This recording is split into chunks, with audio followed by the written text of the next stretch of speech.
Hey there! Tonight's story isn't about the mighty gods or the famous heroes. Nope, it's about the little guy, the mortals, the ones who lived under the shadows of divine drama, who prayed for mercy, dodged divine temper tantrums, and tried to survive in a world where falling in love with the wrong person, or, heaven forbid, planting the wrong crop, could earn you a lifetime of suffering, or even worse, a permanent transformation into a shrub. Because in ancient Greece, the gods had a flair for the dramatic, and their sense of humour was unique. The fine art of being a doomed mortal. If this kind of storytelling helps you relax, feel free to like the video and subscribe, but only if it genuinely brings you peace. No pressure, no divine retribution, if you don't. And let me know in the comments where you're listening from and what time it is. There's something quietly magical about drifting off together, even across time zones, knowing we're all pondering the absurdities of ancient curses. So, close your eyes, let your breathing slow, and let's begin with why it really truly sucked to be a mortal in Greek mythology. Let us begin not with thunder or prophecy, but with a girl and her loom. She was called Arachne, a mortal with hands so deft they moved like wind through wool, her tapestries shimmering with colour and precision, scenes so finely woven they seemed to breathe.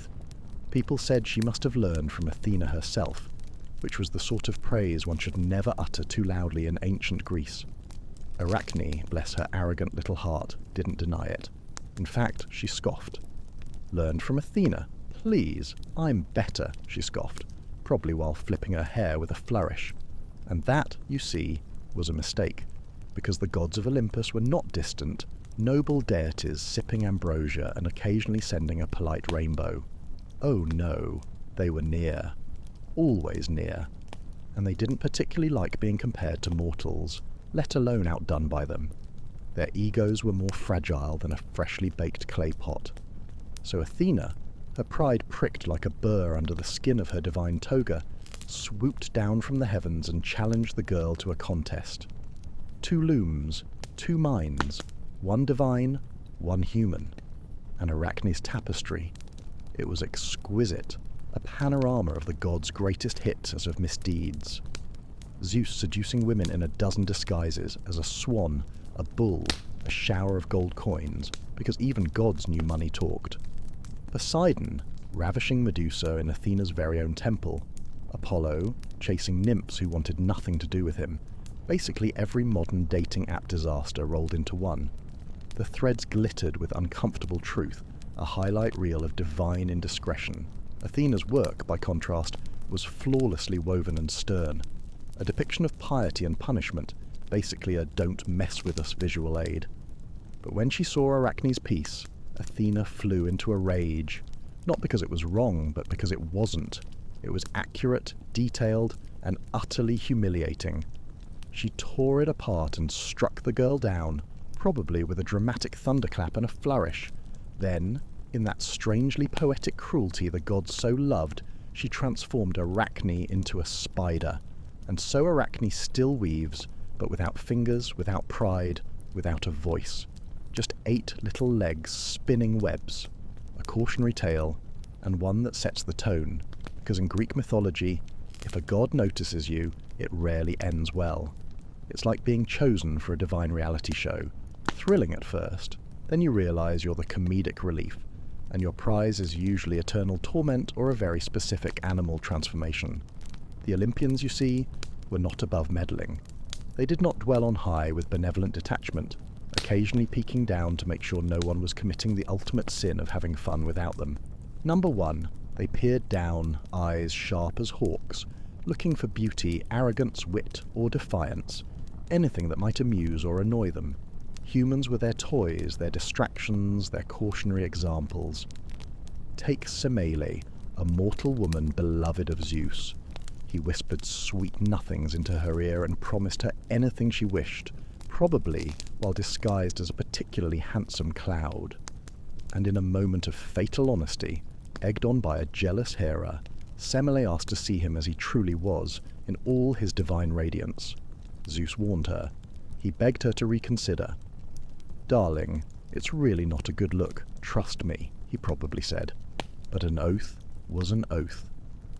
And when he revealed his true form, the brightness alone consumed her, burned her to ash like a piece of toast left in the cosmic toaster too long. Their unborn child, Dionysus, was saved only because Zeus, with a remarkably straight face, sewed him into his own thigh like a strange botanical graft. He was born later, probably with a headache and a head full of vines and madness. It's hard to have a normal birth when your dad is also your incubator. Another mortal, Io, suffered a different fate. She caught Zeus's eye, an unfortunate habit of many young women in mythology, to conceal her from Hera, because Hera was basically the ancient world's most terrifying private investigator. Zeus turned Io into a cow. A lovely cow, to be fair, with big, soulful eyes. But still, a cow.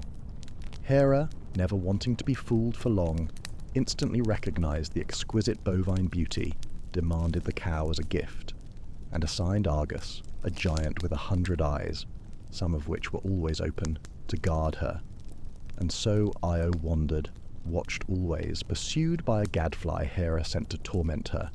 She crossed continents, became a legend, probably wishing she had just been an ugly shrub to begin with. Eventually she was restored to human form, but not before learning that divine attention was a form of punishment in itself. Oh, a god noticed me. How wonderful! Wait, why am I suddenly a livestock animal? Even mortals who never sought glory often found themselves dragged into the god's schemes. Cassandra was one such soul. She was given the gift of prophecy by Apollo in exchange for her love. But when she changed her mind, as people do, especially when dealing with pushy gods, Apollo did not take rejection well. He cursed her. She would still speak true prophecies, but no one would ever believe her. She saw the fall of Troy. She saw her own death. She saw fire and ruin, and no one listened. Not once. It's like being the only sane person in a room full of conspiracy theorists, but the conspiracy is actually real. The Greeks had a word for this kind of tragic arrogance: hubris. It wasn't just pride, it was overstepping, crossing invisible lines drawn by gods who did not like their creations to become too clever, too bold, or too beautiful. Mortals who rose too high were always brought low. Not always with death, but sometimes with something worse. Imagine being eternally known for that one time you thought you were better than a god. The ancient equivalent of a viral internet shame spiral, but for millennia. Take Niobe, Queen of Thebes. She had many children, 12 in some stories, 14 in others, practically a small army, and she made the mistake of bragging that she was more deserving of worship than Leto, who had only 2. Unfortunately for Niobe, Leto's 2 children were Artemis and Apollo, who were basically divine assassins with excellent aim. They descended like arrows from the sky, and one by one Niobe's children fell. She wept and screamed and begged, probably wondering if she could unbrag. In the end, the gods, in their infinite mercy and flair for the dramatic, turned her to stone, a weeping rock carved by grief. And somewhere in Anatolia, they say, the stone still stands, forever weeping. It's a bit much, even for a deity. Mortals could rarely win, and when they did, it often came with strings attached, like poor Phaethon, who demanded proof that the sun god Helios was his father. Helios, bound by paternal pride, and perhaps a touch of guilt, after all, divine philandering was a full-time hobby, allowed him to drive the chariot of the sun for a day. A teenage boy at the reins of a flaming, sky-burning, day-dragging chariot? It did not go well. He lost control. The sun veered too close to the earth, fields scorched, rivers boiled, the world began to unravel like a cheap tapestry. Zeus, ever the cosmic janitor, hurled a lightning bolt and ended it. Phaethon fell like a star and crashed into the river Eridanus, probably still screaming, "I told you I could drive it." Mortals grieved, the gods moved on, probably already planning their next scheme. Even the great wars of mortals were often started by divine pettiness. The Trojan War, for instance, did not begin with ships or sieges. It began with a golden apple. Eris, goddess of discord, wasn't invited to a divine wedding.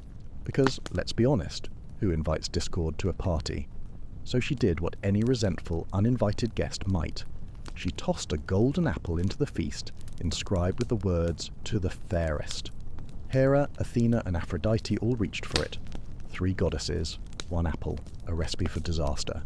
They demanded a judge, and they found one in Paris, a Trojan prince tending sheep far from the noise of court. Each goddess offered him a gift. Hera offered power, Athena offered wisdom and victory in battle, Aphrodite offered the love of the most beautiful woman in the world. He chose beauty. He chose Aphrodite. And that woman, Helen, was already married to a Spartan king.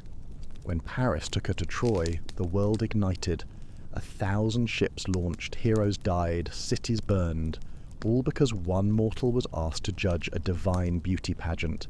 It should be said, no good ever came of mortals trying to decide which god was better. The gods didn't want truth, they wanted flattery. But mortals could not avoid them, not really. They prayed, they sacrificed, they lit fires and poured wine and whispered names before sleep. The temples were many, and the gods were everywhere. Not always listening, but always present. And the relationship was not about love, it was about survival. To be a mortal was to walk carefully, to give thanks quickly, to take no credit even for your own genius, to hope above all to be overlooked. Because to be noticed by the gods was to become a story, and in Greek mythology, stories rarely ended well. The gods did not weep for mortals, they used them. Sometimes they gave gifts, yes, a golden touch here, a prophecy there, but the gifts often turned sour. Midas wished for everything he touched to turn to gold, and soon he could touch nothing, not bread, not water, not his daughter. He begged for the gift to be taken back. It was, but not before he learned that divine generosity always has a price, usually paid in tears and regret. Some mortals tried to outwit fate, but fate was older than the gods. The Moira, the Fates, spun, measured, and cut the threads of life. Even Zeus could not undo what they wove. Oedipus tried. Told he would kill his father and marry his mother, he fled the home he knew, probably congratulating himself on his cleverness. And in doing so, he fulfilled the prophecy. The very effort to escape his doom brought it into being. That was the cruel beauty of Greek myth. No one was above fate, not kings, not queens, not heroes, and certainly not mortals. So why, one might wonder, did people keep believing in these gods? Why pray to deities who punished more than protected? Because the gods explained the world, the storms, the floods, the sudden illnesses, the way fortunes rose and fell. All of it could be seen in the stories. The gods gave shape to chaos, they made meaning from suffering. They were not just punishers, they were metaphors, archetypes, warnings in flesh. And for all their flaws, they were unforgettable. To be a mortal in Greek mythology was to be temporary, a momentary flash of joy or error, a name in a line of verse, a thread in the great tapestry of fate, sometimes brilliant, often blood-stained, always fragile. And somewhere above or beyond the gods watched, amused, displeased, or merely curious. And you, little mortal, you simply did your best to survive the story. More reasons why being mortal was a divine headache. Let's dive a little deeper into the daily indignities. Imagine trying to run a thriving olive oil business, knowing that a single offended goddess could blight your entire harvest just because she had a bad hair day. Or trying to raise a family acutely aware that your child's beauty might catch a god's eye, leading to either a forced divine marriage or, more likely, a vengeful transformation into a particularly unappealing constellation. The gods didn't just punish hubris, they punished ignorance. Not knowing that a certain grove was sacred to a particularly moody nymph could lead to a sudden, inexplicable lameness. Or perhaps your favourite sheep developing wings and flying off into the sunset, never to return. There were unwritten rules everywhere, divine tripwires waiting for the unsuspecting mortal foot. You had to be a walking encyclopedia of sacred spaces, divine preferences, and the exact lineage of every god to avoid accidentally stepping on a celestial toe. It was exhausting. Consider the notion of divine favour. Sounds great, right? A god likes you. But divine favour was often a double-edged sword, sharpened on both sides with peril. Take Tithonus, a mortal man beloved by Eos, the goddess of dawn. Eos, in her adoration, asks Zeus to grant him immortality. Sweet, right? Except she forgot to ask for eternal youth. So Tithonus lived forever, slowly, agonizingly, aging until he withered into a tiny, shriveled husk, eventually turning into a grasshopper. Immortal, yes, but endlessly decrepit. It's like being granted an all-expenses-paid trip to a luxury resort, but the resort is located inside a permanent cloud of aggressive mosquitoes. You might get there, but you'll pay for it. Then there's the human condition itself. Mortals were prone to error. They had emotions. They fell in love, got jealous, sought revenge, made bad choices. And unlike the gods, who could simply change into a bird and fly away from their problems, mortals had to live with the consequences. The gods, with their infinite power and eternal lives, often treated mortal suffering as entertainment, a cosmic opera played out for their amusement. They'd casually place a curse, stir up a war, or impregnate a mortal woman, then sit back with their popcorn made of ambrosia and watch the chaos unfold. Even death wasn't a guaranteed escape. The underworld was a bleak, often bureaucratic place. You had to have the right burial rites, the coin for Charon, and a general lack of egregious sin to even hope for a decent afterlife. And even then, your eternal existence might involve endless, pointless tasks, like Sisyphus pushing a boulder uphill forever, or Tantalus forever reaching for food and water that receded from his grasp. It was like a never-ending Monday morning meeting, but with less coffee and more torment. The fragility of mortal life was a constant theme. One day you're a prosperous farmer, the next you're turned into a tree for slighting a nymph. One moment you're a proud queen, the next a weeping stone. There was no real security, no divine insurance policy. Your entire existence hinged on the whims of beings who were essentially immortal toddlers, with cosmic powers and very short tempers. The best strategy for a mortal in Greek mythology was to be utterly unremarkable, preferably invisible, and to always offer the juiciest portions of your sacrifices. A fat calf could be the difference between a bountiful harvest and an accidental transformation into a singing teapot. Cursed family feuds. When your ancestors messed up big time, continued. The weight of inherited curses permeated every aspect of life. It wasn't just a dramatic backstory, it was a daily dread. You couldn't just move to a new city and escape your family's cursed legacy, because the curse wasn't tied to geography. It was woven into your very bloodline. It was like having a cosmic credit score, but instead of debt, it was doom, and it followed you wherever you went. Consider the tragic lineage of the House of Cadmus, founder of Thebes. This wasn't just a family with bad luck. It was a family designed by fate to experience every possible form of misfortune.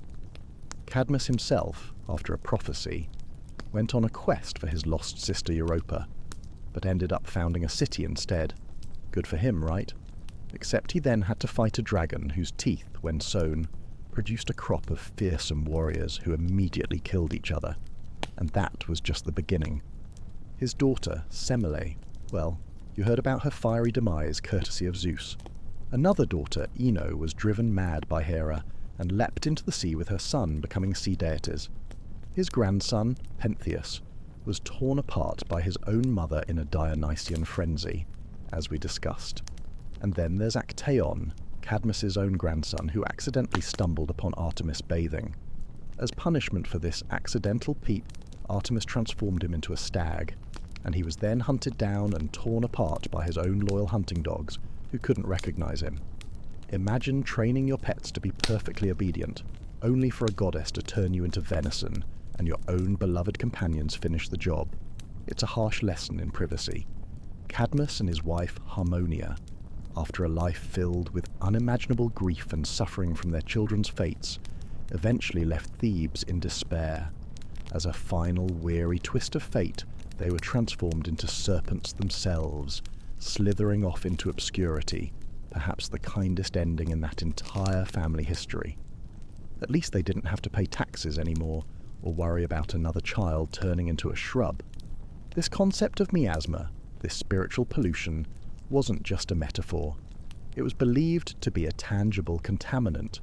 If a murderer, or someone carrying a curse, stepped into your house could become polluted. Your family could become polluted. You might need elaborate rituals, purifications, or even exile to cleanse it. It's like spiritual mold, and it spread. This meant that knowing someone's family history wasn't just idle gossip. It was vital intelligence. You wouldn't want your son marrying into a family with a centuries-long history of divine wrath and accidental cannibalism, would you? That's just bad planning. And it wasn't always grand, dramatic curses. Sometimes it was just an endless string of bad breaks. Take the tale of Laomedon, king of Troy. He cheated Apollo and Poseidon out of their wages after they built the walls of Troy for him. How did they punish him? Apollo sent a plague and Poseidon sent a sea monster. To appease the monster, Laomedon had to sacrifice his daughter, Hesione. Heracles eventually saved her, but the point is, one tiny instance of cosmic wage theft led to plagues, monsters, and forced child sacrifice. It's a very strict celestial IRS. The cumulative effect of these cursed bloodlines was a world where happiness felt precarious, where success was often a prelude to a catastrophic fall. It reinforced a deep fatalism. No matter how hard you tried, how virtuous you were, the past could always catch up to you. Your very existence was part of a larger, often tragic narrative that predated your birth by centuries. You were a character in a play whose script was already written, and no amount of ad-libbing would change the ending. But amidst all this doom, there were tiny glimmers of hope. The trial of Orestes, hounded by the Furies for matricide, ending in acquittal through Athena's mercy, offered a radical new idea. That justice could, perhaps, transcend vengeance. That the cycle of blood for blood might one day be broken by law and reason. It was a fragile seed planted in a very rocky, blood-soaked soil, but it was there. It suggested that maybe, just maybe, humanity could evolve beyond the endless cycles of divine punishment and inherited doom. But for the vast majority of mortals, the best bet was still to stay low, be polite, and avoid attracting any attention, divine or otherwise. When Mortals Talk Back, a guide to not getting smited, continued. The idea of talking back to a god wasn't just risky, it was an act of profound ignorance or suicidal bravery. It was like yelling at a hurricane and expecting it to apologize. The gods didn't operate on human logic or morality. They were power personified, forces of nature with personalities. You question Poseidon? Enjoy the next tsunami. You mock Demeter? Brace yourself for famine. It was cause and effect, on a terrifying divine scale. Beyond the obvious examples like Pentheus or Capaneus, there were quieter, more insidious ways mortals talked back and paid the price. Socrates, the great philosopher, wasn't technically charged with atheism, but with asebeia, or impiety. What did that mean in practice? Corrupting the youth by encouraging critical thought that questioned tradition, including divine authority, introducing new gods, or questioning the old ones, and failing to honour the established deities appropriately. Essentially, he talked back with his mind, with his relentless questioning, and that was enough. The gods, or their human representatives, found that unacceptable. He was sentenced to death. You could be too smart, too inquisitive, too challenging, even if you were just trying to understand the world. The gods preferred you to just accept it. The punishment for talking back wasn't always a dramatic lightning bolt. Sometimes it was a slow, agonizing process of being ignored and dismissed. Cassandra, doomed to speak truths no one believed, experienced this. Her words, though accurate, fell on deaf ears. Imagine knowing the exact details of a coming catastrophe, the Trojan horse, the city's destruction, your own brutal end, and watching, powerless, as everyone around you dismisses your frantic warnings as the ravings of a mad woman. It's a special kind of torment, to be right, and yet utterly unheard. Her punishment wasn't physical agony, but the psychological torture of utter, perpetual futility. And consider the artistic forms of talking back. Arachne's tapestry wasn't just a display of skill, it was an indictment. By portraying the gods' indiscretions so accurately, So beautifully, she wasn't just boasting, she was, in effect, telling them, "I see your flaws, and I can portray them better than you can hide them." That's a profound act of defiance, not just with words, but with art. Athena's rage was fueled not just by professional jealousy, but by the sheer audacity of a mortal using her own craft to highlight divine hypocrisy. In the ancient world, art was often a form of praise, a way to glorify the divine. Arachne twisted that, using it as a mirror to reflect back their ugliness. The relationship between mortals and gods was a constant dance of appeasement. You didn't just sacrifice a goat, you performed the ritual correctly, you burned the fat in the right way, you said the prayers with the proper reverence. Any misstep, any perceived slight, could be interpreted as a form of talking back, a challenge to their authority. The gods were hypersensitive, prone to pique, and had an infinite memory for grudges. It was like dealing with an eternal, all-powerful, deeply insecure boss who could fire you not just from your job, but from existence itself. The Greeks understood that power does not require justification. The gods were powerful, therefore they were. Their actions didn't need to be fair, they simply were. To demand fairness from them was to misunderstand their fundamental nature. They were forces of the cosmos beyond human morality. This meant that mortals developed a deeply pragmatic, almost transactional relationship with their deities. You honoured them not necessarily out of love or admiration, but out of a very healthy fear.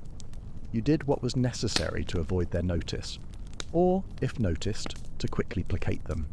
The ultimate punishment for talking back, beyond direct smiting, beyond transformations, beyond eternal torment, was the erasure of your legacy. Kleos glory was the immortality mortals could achieve. To be remembered in song, in story, in stone, that was to cheat death, to leave a mark. But if you defied the gods too openly, too arrogantly, they might not just strike you down. They might ensure that your story was never told, or that it was twisted into a cautionary whisper that shamed your descendants. To be utterly forgotten, to have your name vanish from memory, was the ultimate silencing. It was the complete obliteration of your existence, not just physically, but spiritually. So, while tales of heroes battling monsters and going on grand quests captured the imagination, the everyday reality for most mortals was a quiet, careful negotiation of existence under the shadow of capricious powers. You kept your head down, your voice respectful, and your opinions about divine morality strictly to yourself, because the gods were always listening, even when they pretended not to be, especially then.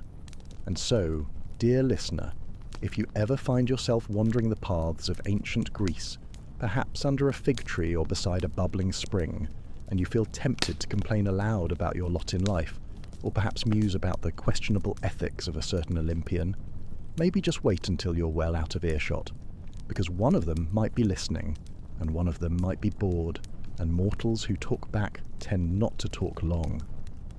Monster Mayhem, your typical Tuesday in ancient Greece, continued. You're walking along a dusty road. There's a cool breeze, the scent of thyme and olive in the air, and the sound of distant goats. All is calm, all is ordinary. And then, suddenly, a creature the size of a house steps out from behind a rock and decides you look like lunch.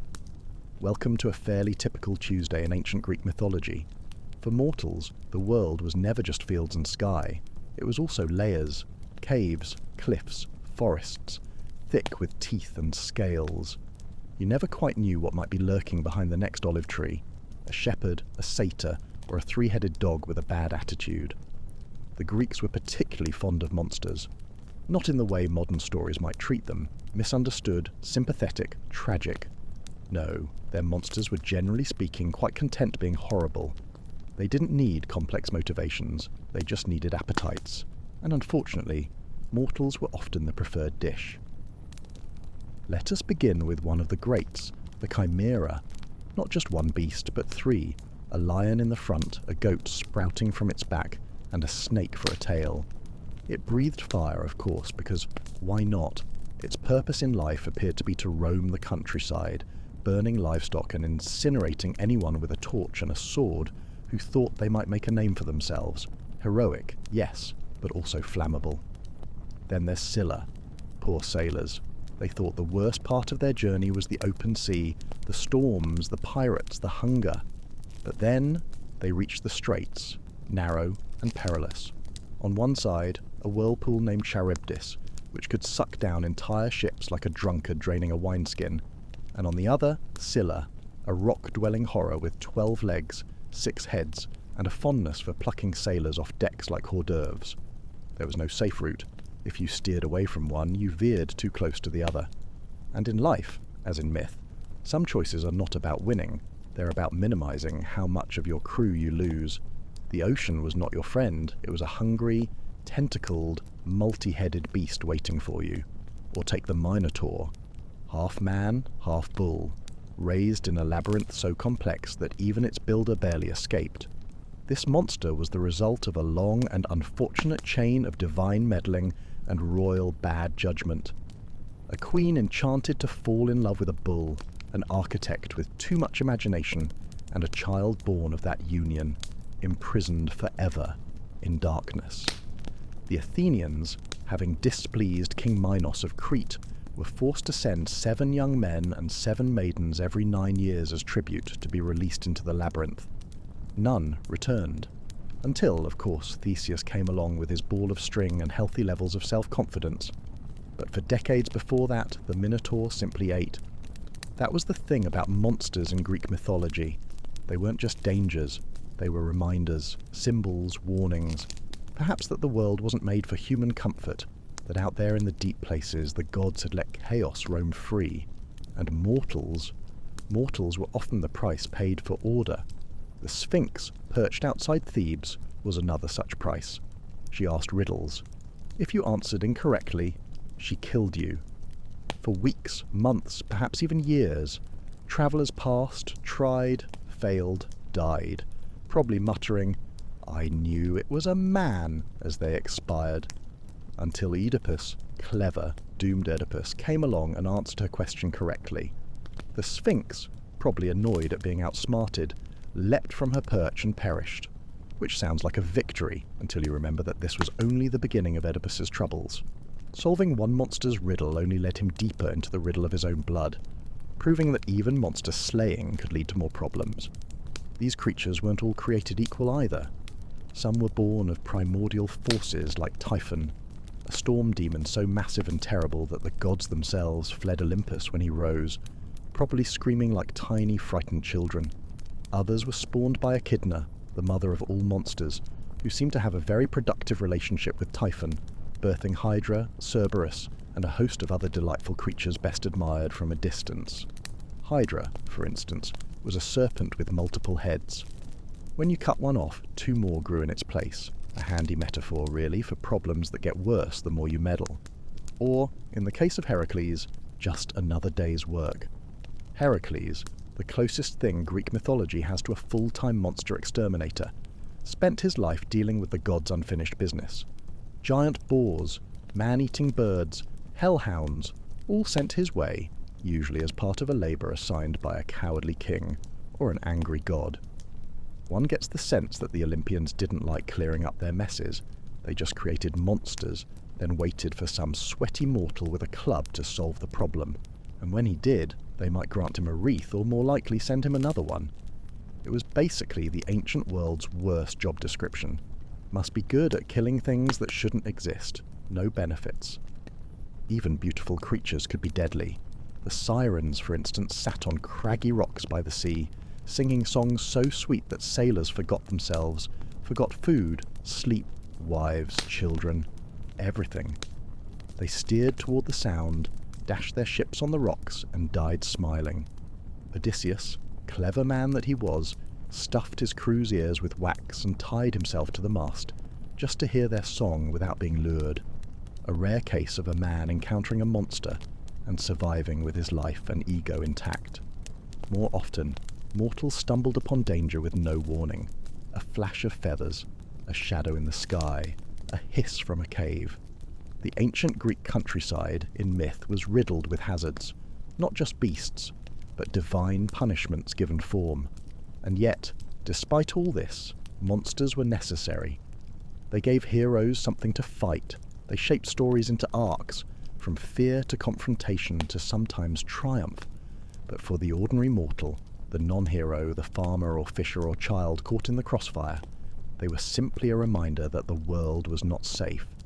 Imagine living in a time where no explanation existed for earthquakes or droughts, where disease had no clear cause, where lightning struck without warning. The world must have seemed full of unseen forces, and so the Greeks filled that uncertainty with teeth and wings and claws. But monsters were not just symbols of nature, they were also warnings about behaviour. Take Medusa. She began, in some versions, as a beautiful maiden, but after Poseidon assaulted her in Athena's temple, the goddess punished her, not Poseidon, by turning her into a gorgon, snake hair, petrifying gaze, solitude eternal. What was she really? A monster, or a woman transformed by divine wrath into something others should fear? Perhaps both. The Greeks understood that monsters were not just born, they were made. Often they were mortals first, changed by curses, by jealousy, by vengeance. The line between human and beast was always thin. Lycaon, for example, was a king who served Zeus human flesh disguised as hospitality. In return, he was turned into a wolf, an early werewolf tale if you like, but also a clear message. Offend the gods, and you might lose more than your manners. Even lovers of gods could become monsters. Take Lamia, once a queen of Libya, beloved by Zeus. Hera naturally took offence. As punishment, Lamia's children were slain. Grief drove her mad. Hera then added a cruel twist. Lamia was cursed never to sleep and to devour the children of others. She became a night-stalking demon, feared in lullabies. But beneath the horror was sorrow. Her monstrousness was not her fault, it was her sentence. In this way, monsters in Greek myth were often tragic, not in a soft modern sense, but in the hard classical sense of the word. They suffered, and they made others suffer too. And let's not forget the harpies, foul-smelling bird women who stole food and spread filth, particularly annoying if you were trying to enjoy a nice picnic. Or the Stymphalian birds, man-eating winged beasts with bronze beaks and metallic feathers that could shoot like arrows, a persistent agricultural nuisance if you happened to live near their lake. There was always something. The sheer variety of monsters meant that almost any misfortune could be blamed on a specific, identifiable creature. Didn't plant enough crops? Maybe a monstrous boar trampled them. Shipwrecked? Probably Scylla or Charybdis. Lost your child? A Lamia, perhaps, or simply a god playing a cruel trick. It provided a framework for understanding a chaotic world, even if that framework was terrifying. So, for the average mortal in ancient Greece, life was a delicate balance. You offered sacrifices, avoided offending gods, and kept a sharp eye out for anything with too many heads, too many eyes, or an inexplicable desire to eat your livestock. The world was alive with wonder, yes, but also with teeth, claws, and very bad intentions. It was a beautiful, dangerous, utterly illogical place, and you, dear listener, were just trying to get through it without becoming a cautionary tale, a stone statue, or, worst of all, an appetizer for something enormous and mythological.